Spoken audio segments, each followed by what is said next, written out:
बोल जयकारा बोल मेरे श्री गुरु महाराज की जय। श्री अमर ज्योति दर्शन। श्री प्रयागधाम में विकास कार्य तीव्र गति से चल रहा था। जहाँ जहाँ भी निर्माण कार्य पूर्ण हो जाता, अब बड़े हर्षोल्लास से उसका उद्घाटन करते। भक्त बाल सुंदरम जी ने श्री चरणों में विनय की कि आजकल बड़े बड़े लंगरों में बॉयलरों में सब्जी बनती है, जिससे समय और ईंधन दोनों की बचत हो जाती है। इसलिए लंगरों में पुरानी पद्धति को हटाकर इनका नवीनीकरण करवाया जाए, जिससे सेवा करने वालों को पूर्ण सुविधा मिल सके और लंगर का प्रबंध सुचारू रूप से हो सके। अपने भक्त जी की विनय को स्वीकार कर इस आधुनिक तकनीक से लंगर निर्माण करने का आदेश दिया। सर्वप्रथम सब्जी बनाने वाले लंगर की दीवारों को प्लस्तर कर टाइलें लगाई गईं। फर्श की साफ सफाई अच्छी तरह हो सके इसलिए यहाँ कोटा स्टोन लगाया गया। स्टीमर के लिए एक अलग कमरा बनाया गया जहाँ स्टीम गैस द्वारा बनती थी। इसे पुनः इंसुलेटेड पाइपों द्वारा बड़े हॉल में लगे बॉयलरों में स्थानांतरित किया गया।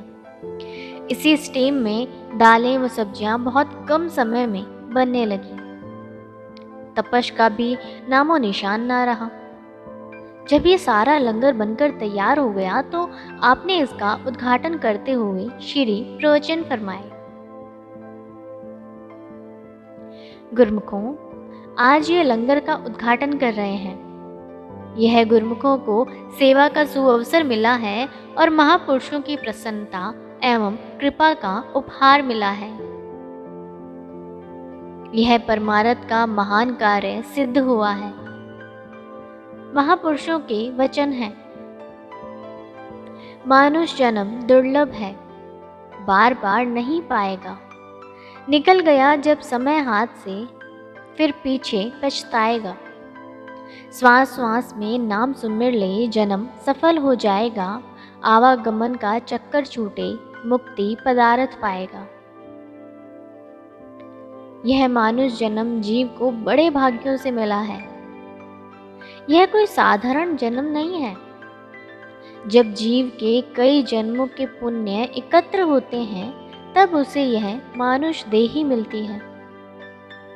मानुष देही को धारण करने वाले विरले विरले संस्कारी जीव होते हैं। यह दुर्लभ जन्म जीव को बार बार नहीं मिलता। इसलिए महापुरुष कहते हैं कि उसकी पूरी पूरी संभाल कर इसको पाकर अपना काम बना ले। कौन सा काम बनाना है? वह काम है मालिक की भक्ति वाला, भजन वाला, सेवा वाला। अगर इसे अभी नहीं किया तो कब करेगा? जब वक्त हाथ से निकल जाएगा तो सिवाय पछताने के हाथ पल्ले क्या पड़ेगा? सत्पुरुषों की संगति मिल जाने से इंसान को वह चीज मिल जाती है जो कि उसकी अपनी है, और जिस मकसद के लिए वह इस देही को धारण करने आया है वह मकसद भी पूरा हो जाता है। वह मकसद यही है कि इसकी आत्मा जो चिरकाल से परमात्मा से बिछड़ी हुई है वापस उससे जा मिले। जिन्हें मानव जन्म मिल गया और फिर सत्पुरुषों की संगति भी मिल गई तो यह उनकी बहुत खुशनसीबी है, क्योंकि सत्पुरुषों की संगति में ही ज्ञान मिलता है, विचार मिलता है, वह बुद्धि मिलती है, वह तरीका मिल जाता है जिससे वे मालिक की भक्ति करके, सेवा करके अपने चिरकाल से बिछड़ी हुई आत्मा को परमात्मा से मिला लेते हैं। अगर सत्पुरुषों की संगति नहीं मिलती तो जिन्होंने मानुष देह को धारण भी किया है वे संसार में आकर अपना काम नहीं कर पाते और फिर 84 लाख योनियों के चक्र में फंस जाते हैं। इसलिए महापुरुष आप जैसे गुरुमुखों को, प्रेमियों को ऐसा विचार देते हैं, ऐसा ज्ञान देते हैं कि आप भले ही संसार में रहो जहाँ भी रहो, महापुरुषों के बनाए हुए पांचों नियमों की पालना करते रहो। गुरुमुखों, इन नियमों की पालना करने से बहुत लाभ है। क्या लाभ है? भक्ति का लाभ है। इन नियमों का श्रद्धा, प्रेम और विश्वास के साथ पालन करने से भी भक्ति मिलती है और जीवात्मा का कल्याण होता है। यह एक सौभाग्यशाली अवसर है जो कि गुरुमुखों को मिला हुआ है, इसलिए इससे पूरा पूरा लाभ उठा लो।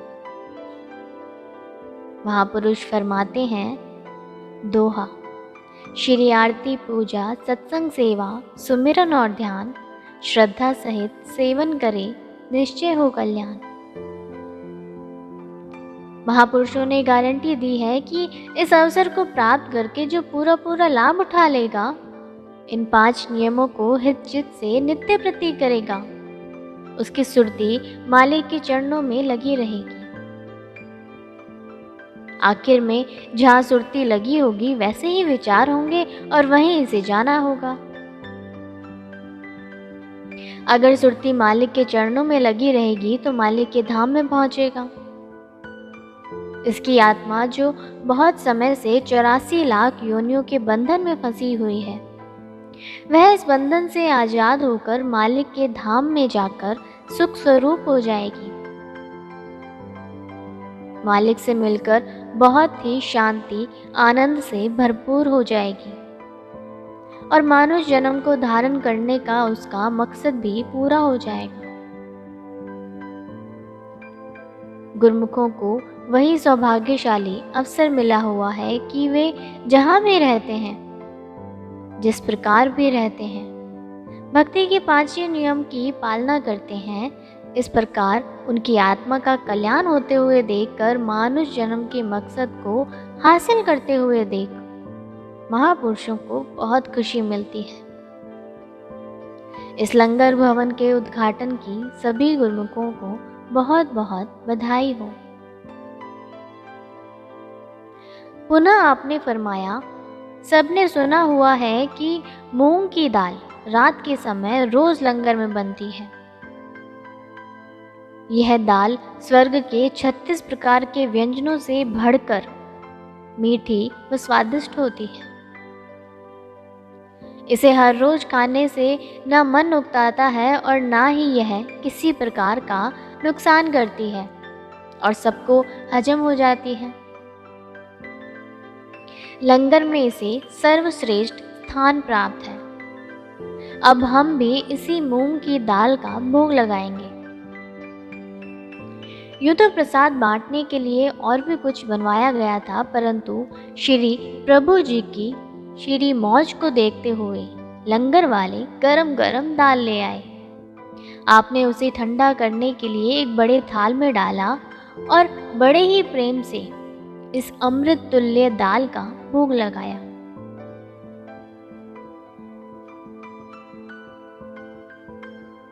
महात्मा सुखात्मानंद जी ने श्री चरणों में विनय की, प्रभु, यह दाल कह रही है कि मेरा स्थान कहाँ है। एक बार मैं श्री प्रभु जी के साथ लंदन गया तो वहां पर मूंग की ही दाल बनी हुई थी। मैंने कहा, भाग्य भरी, हम तो प्लेन में आए हैं और तू हमारे से पहले यहाँ कैसे पहुंच गई। हाँ, तो श्री प्रभु जी ने तेरा स्थान सर्वोपरि बनाया, इसलिए जहाँ जहाँ श्री प्रभु जी और उनके प्रेमी कृपा करते हैं तो पहले से ही बनकर तैयार रहती है।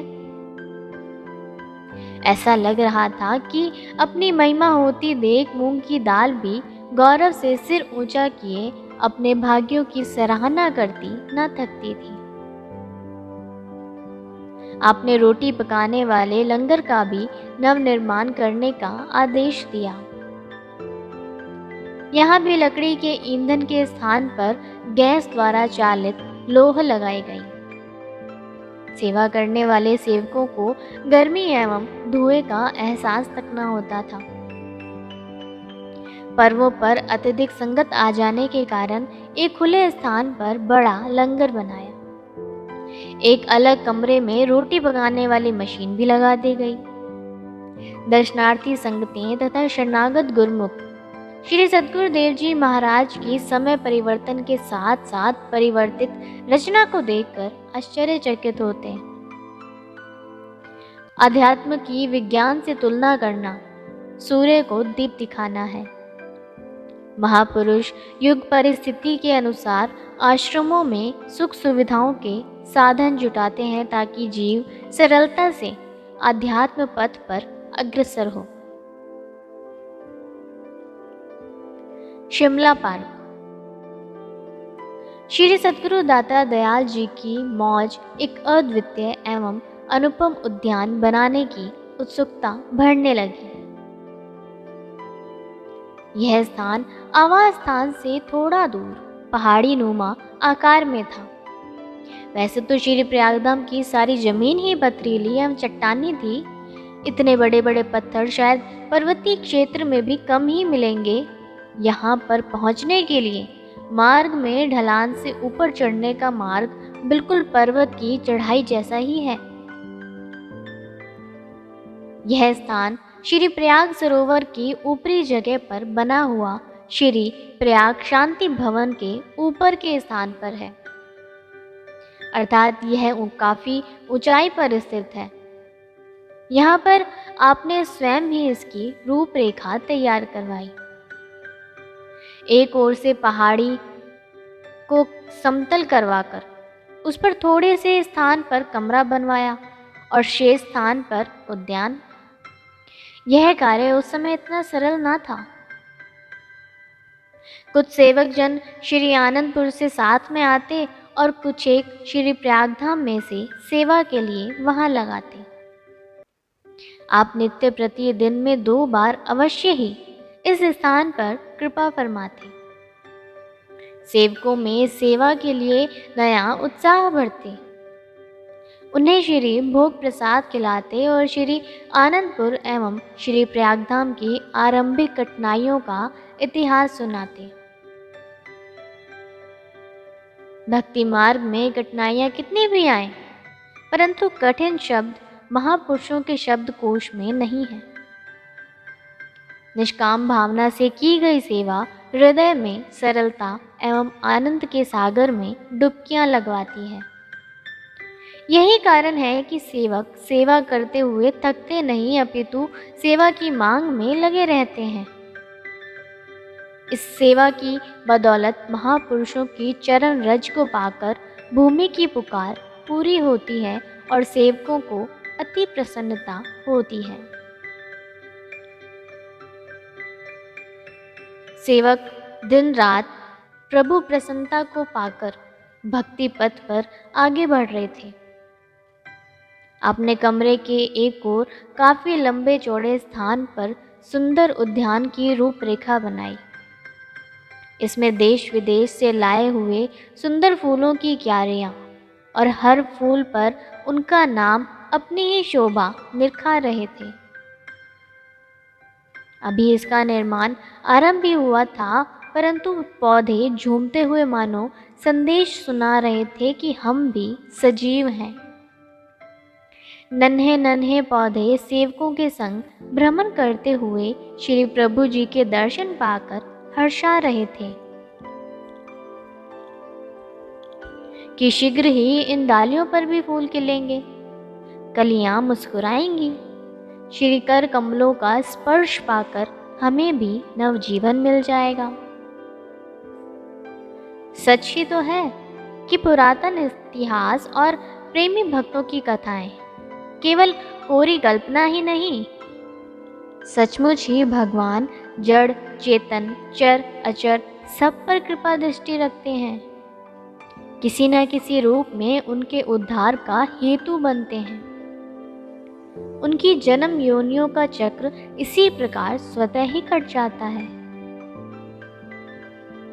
कुछ समय पश्चात जब इन पौधों पर पुष्पों ने अपनी मूक जुबान से प्रभु प्रसन्नता के गीत सुनाए, अपने भाग्यों पर इठलाए तो श्री प्रभु जी ने इन्हें निहारते हुए मंद मंद मुस्कुराना प्रारंभ कर दिया। महापुरुष प्रकृति के सौंदर्य के कण कण में एक अनूठा रहस्य पाते हैं। उस रहस्य का उद्घाटन किसी न किसी रूप में श्री वचनों में दर्शाते हैं। यह एक प्रसंग है कि सद्गुरु को कौन सा सेवक अति प्रिय होता है और कौन उनकी प्रसन्नता को पा सकता है। महाप्रभु जी श्री प्रयागधाम में शिमला पार्क में साय समय सैर कर रहे थे। सुवासित पुष्प आपके कर कमलों का स्पर्श पाने के लिए उत्सुकता से झूम झूम कर लहरा रहे थे। आप भी मौज में आकर उन पुष्पों की क्यारियों से निकले हुए पुष्पों का स्पर्श करते जा रहे थे। श्री मंदिर में भेंट करने के लिए इनके गुलदस्ते बनवाए। आधा घंटा व्यतीत हुआ तो एक स्थान पर खड़े होकर आपने साथ में आए हुए महात्मा जी को बुलाकर कहा, महात्मा जी, जैसे इन फूलों के उद्यान से सुगंधित वायु मस्तिष्क को तरोताजा कर देती है तथा प्रसन्नता अनुभव होती है, ऐसे ही वे सेवक जो गुरु भक्ति पथ पर दृढ़ पग से चलते हैं, जब वे हमारे समीप आते हैं तो हमारे अंतर्मानस में प्रसन्नता छलकती है। वे सेवक भक्ति के सुवासित और महकते हुए पुष्पों के उद्यान की न्यायी हैं।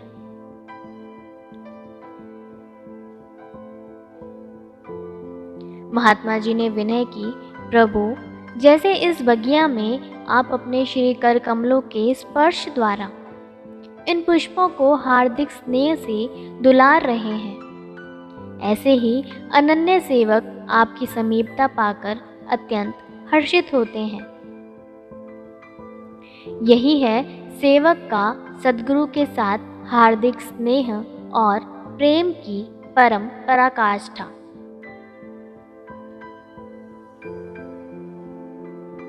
क्रमशः बोलो जयकारा, बोल मेरे श्री गुरु महाराज की जय।